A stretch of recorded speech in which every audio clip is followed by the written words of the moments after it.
మన యూట్యూబ్లో ఉన్న వర్తమానాలలో ఒక సహోదరి కింద ఒక మెసేజ్ పంపించింది. ఆ తర్వాత ఆ సహోదరి ఫోన్ చేసి నాతో మాట్లాడింది. అన్నయ్య, నా చరిత్ర, నా పేరు మీకు చెప్తున్నాను, నా పేరు మాత్రం మీరు చెప్పొద్దు, కానీ నాకు పట్టిన గతి ప్రజలందరికీ మీరు తెలియచేయండి. ఎందుకమ్మా, ఏం జరిగింది? అన్నయ్య, నేను ఒక భక్తి కలిగిన క్రైస్తవ కుటుంబంలో పుట్టాను.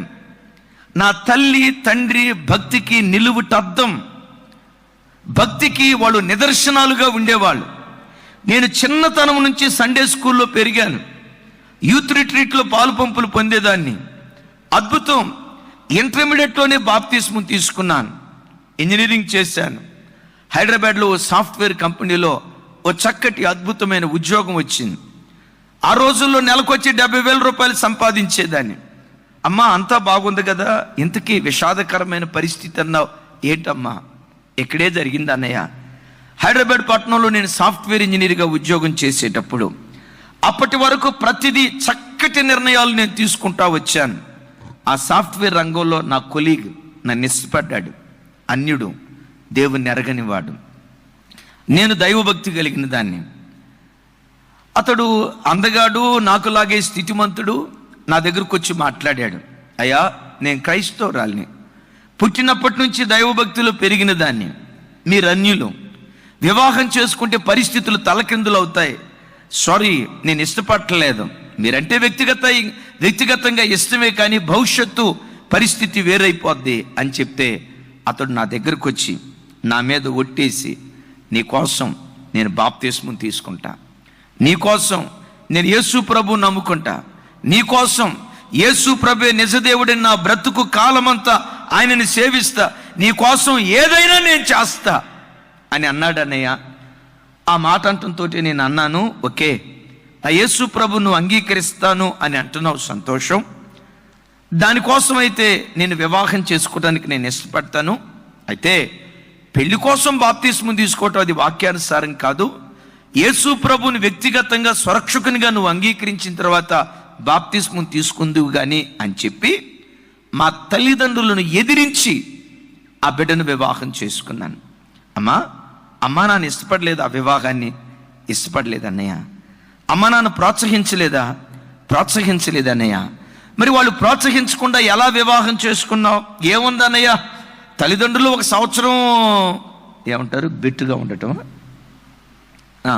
తల్లిదండ్రులు ఒక సంవత్సరం బెట్టుగా ఉంటారు, ఆ తర్వాత వాళ్ళే మనకు బెట్టుగా ఉండటమే కదా, బెట్టే కదా.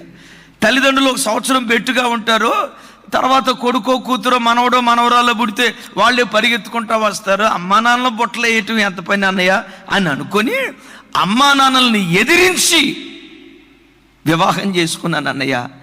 నేను తీసుకున్న ఆ ఒక్క తప్పుడు నిర్ణయం ఈరోజు చావాలో బ్రతకాలో అర్థం కాక గందరగోళంలో పడిపోయాను అన్నయ్య అంది. నాకు అర్థం కాక, అమ్మా అతడు బాప్తిస్మం కూడా తీసుకొని దేవుణ్ణి నమ్ముకుంటానన్నాడు కదా, ఇంకా అర్థం కాని గందరగోళం ఏంటమ్మా అన్నాను. అన్నయ్య, 6 నెలలు సజావుగా మా కాపురం సాగింది. 6వ నెల తర్వాత నా దగ్గరకు వచ్చి, నేను వెళ్ళే గుడికి నువ్వు కూడా రావాలి, నేను పూజించే దేవుణ్ణి నీవు కూడా పూజించాలి. ఏమండి, నేను బాప్తిస్మం తీసుకున్న పెట్టనండి, ఇంటర్మీడియట్లోనే యేసుక్రీస్తును స్వరక్షకునిగా అంగీకరించానండి. యేసు తప్ప మరొక మార్గం లేదు అన్న సంగతి పరిపూర్ణంగా నేను ఎరిగిన దాన్నండి. క్రైస్తవ్యంలో భక్తికి మారుపేరుగా ఉన్న కుటుంబంలో పుట్టి పెరిగిన దాన్నండి అని మాట్లాడుతూ ఉంటే ఆయన వెకిలిగా నవ్వి, నిజంగా నువ్వు అంత భక్తిగా పెరిగిన దానివైతే నన్ను ఎందుకు చేసుకుంటావు? నీ దగ్గర నిజంగా భక్తే ఉంటే, నిజంగా నీతి విలువే ఉంటే నన్నెందుకు నువ్వు చేసుకుంటావు?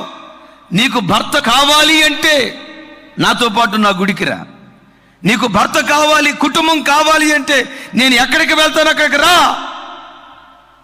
నా ప్రాణం పోయే పరిస్థితి వచ్చినా నేను రానండి. పోలీస్ స్టేషన్కి వెళ్ళామన్నయ్య.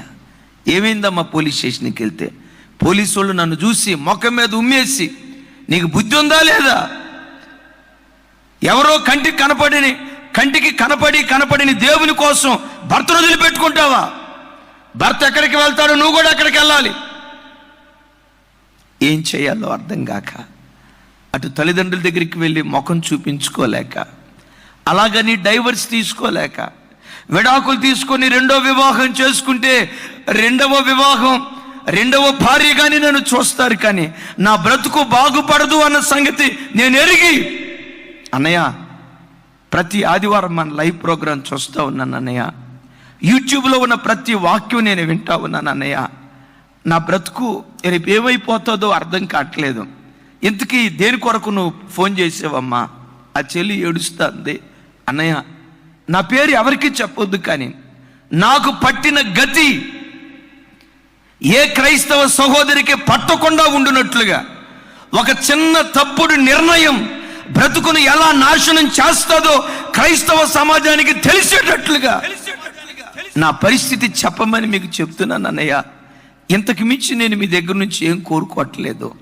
ఆ బిడ్డ ఏడుస్తా ఒక మాట అంది, అన్నయ్య తల్లిని తండ్రిని దూషించేవాడు తల్లిదండ్రులకు దుఃఖపెట్టే ఆ బిడ్డల కళ్ళు లోయకాకులు పీక్కుని తింటాయని, వాని దీపం కారు చీకటిలో ఆరిపోతుందని బైబిల్లో రాయబడి ఉంది కదా.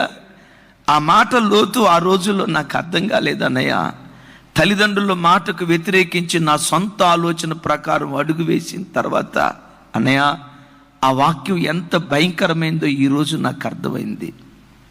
ఈరోజు వాక్యం వింటున్న బిడ్డలారా, నీ జీవితంలో 99 మంచి నిర్ణయాలు నువ్వు తీసుకున్నా, ఒక చిన్న తప్పుడు నిర్ణయం నీ జీవితాన్ని అతలాకుతలం చేస్తుంది అన్న సంగతి గ్రహించు.